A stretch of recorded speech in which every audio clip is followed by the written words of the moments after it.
गाड़ी पक्के नो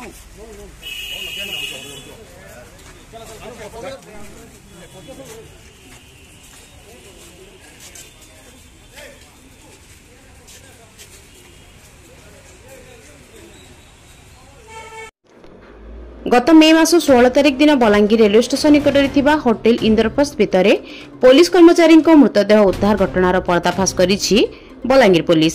ए घटना 6 जन अभियुक्त गिरफ्त कर झारखंड राज्य कोडेरमा सहरर पंकज कुमार बयस 25, झारखंड राज्य कोडेरमा जिला अंतर्गत जयनगर थाना स्थित हिरोडीहर सूरज कुमार बनमाल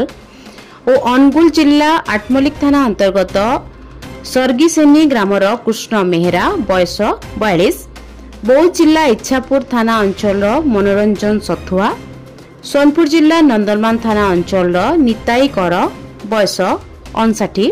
और बलांगीर जिला पाटनागढ़ थाना अंतर्गत बरपदर ग्रामर रोहित शाह बयस 37। सेमानंक ठारू गोटे बंदूक, गोटे हीरा भली पत्थर, 2टी कार, 3टी बाइक, 2टी छुरी, स्टेराइल पाउडर लगी ग्लोव एवं 4टी मोबाइल फोन जबत करा जायछि।